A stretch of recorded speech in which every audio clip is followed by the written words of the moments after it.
potential to see what others cannot.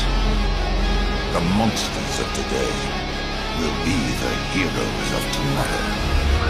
And by my hand will Noxus rise once more.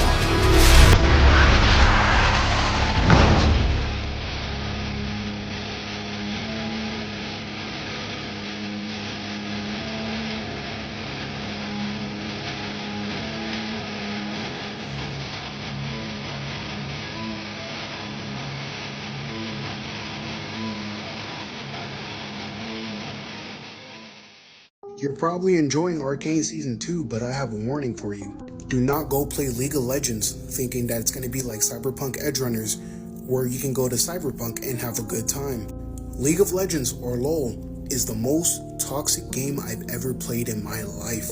It will legitimately turn you into a bad person. I got so toxic that if my chat logs were ever released, I might be put on a watch list. I think I already am on a watch list because of League of Legends. It may be fun to choose a champion and learn how to play them and get really good at them, but the game itself is ass because you have to rely on other people, and other people can ruin your game at a moment's notice, and there's nothing you can do about it.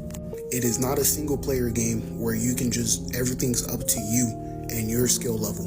In League of Legends, it's a team game where you have to rely on other people, and some people are boosted.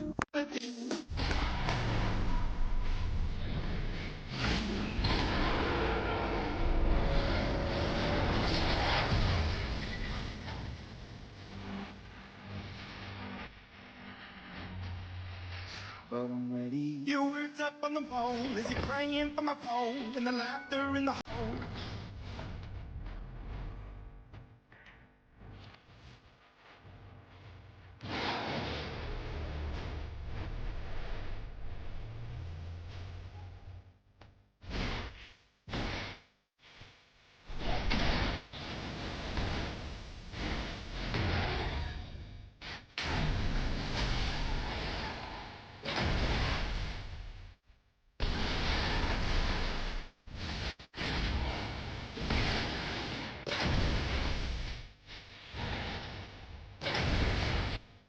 Jinx and Echo are going to see each other again in an Arcane spin-off, and I have proof from the creator of Arcane himself. So the creator of Arcane made many statements recently about League of Legends spin-off shows and movies that are being worked on right now, and the fact that they want to connect them all in the future, kind of like the MCU does with their projects. And something he mentioned when talking about these projects was that they want to continue the story of Jinx and Echo. Here's the clip of him saying this. It really also was Echo what Echo needed. I mean, Powder is such an amazing example of what Zon can be, you know, and I think that's like worth kind of continuing, you know, their story for. Right. So we know that many Arcane spin-offs are in the works, and we also know that the creator of Arcane himself said that Jinx and Echo's story is worth continuing. So at the very least, it is confirmed that we will be seeing them again in a future project together, even if they aren't the main characters. But I believe what makes the most sense is that we will see the continuation of their story in a movie. I really doubt that Jinx and Echo are going to be the main characters of a show, because they were already the main characters in Arcane, but them being the main characters or important side characters of a single 2-hour movie sounds a lot more possible. Even if they don't get their own project, at least we know that we will be seeing them together again in the future, which is all I needed to hear to cope with the tragic ending they had in Arcane. Hextech chests are gone for good in League of Legends per the latest Riot Games developer update that basically said,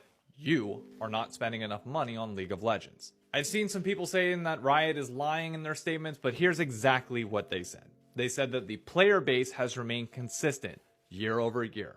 Their costs to keep League of Legends as it is have remained consistent year over year. That apparently includes the layoffs. But they are at a state in their business where they need to make sure that revenue is not dropping, because they indirectly said it is. Which means that even though they still have people playing the game, the people that are playing are spending less money than they have before. And that is due to a reliance on Hextech chests and people just getting skins for free. So that means that we are now at that stage that every normal person questions, but the business doesn't, where how much money is enough money? Like, obviously shareholders are not going to be okay with declining revenues and declining profit, which decreases your ability to fund other things like Arcane Season 2 and stuff like that. Like, I get that point from the business, but you have to understand, if you're Riot, how much this is going to piss off the community. The question now becomes, will enough people quit the game or stop playing or revolt and see that player base number drop and the revenue keeps dropping alongside of it? Then you know you've messed up. People should have known this was going to be a bad thing whenever they released the video on a Friday. Anytime that Riot releases anything on a Friday, it's because they're hoping that it will stay out of the news cycle by the time Monday comes around. So if you have a problem with Hextech Chess like many do, be sure to keep sharing your memes, keep talking about it on social media, and do not let this die out of the press cycle, because if it does, then guess what? Riot was right. They got their way. The worst part though, this wasn't even the only bad news in the video, but I'll save that for later.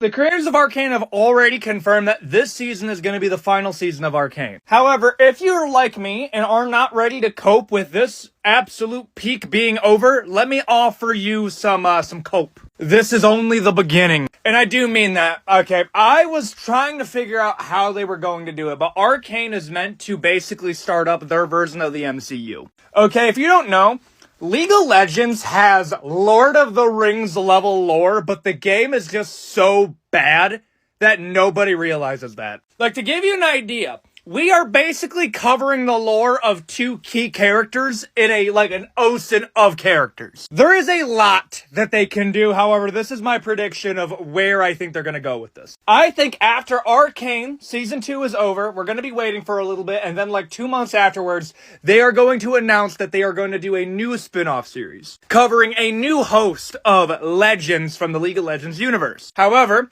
the character that is going to link all of these series together to be the Nick Fury of all of them is going to be Mbessa. Let me explain him. Mbessa is going to be the Nick Fury of the Arcane League of Legends universe. And I think I know what they're going to do. Number one, to understand why Mbessa is so important, well, first off, you gotta understand that Mbessa was made for Arcane. Not just made for Arcane, they added her to the game with a legendary skin. That is so rare. She has a music video just explaining her lore. Now, this is where we get into the theory crafting and the lore of League of Legends. Okay, see, there's a kingdom called Noxus in the universe of League of Legends in the continent of Runeterra. Noxus is ruled by 3 rulers. One of them is the guy named Garrus. The other person I can't remember off the top of my head. And then one of them is an unnamed woman. The Queen of Guile. Or Treachery. I think Mbessa is meant to be that unnamed woman. I mean, bro, she pulled up and immediately started betraying everybody. And the reason that she's doing this is actually for an honorable reason. I think she's trying to fight LeBlanc. Or the Black Rose. A little bit more lore, and trust me, I know you're going to be lost, but let me explain. See, a long time ago, there was a guy named Mordekaiser who essentially conquered the entirety of Runeterra under Noxus. He did so good as a conqueror that when he finally did die, he told Death, "Fuck no, I'm going back." Then came back from the dead and did it all over again. And it is prophesied that he will do it again when he finally gets freed from his prison underneath Noxus. Mbessa, in her dying moments, was resurrected by basically the ferryman of death. And I believe the reason that he did this was to create a champion, to build an army, to fight Mordekaiser when he finally comes back. And I think this is the start of that saga.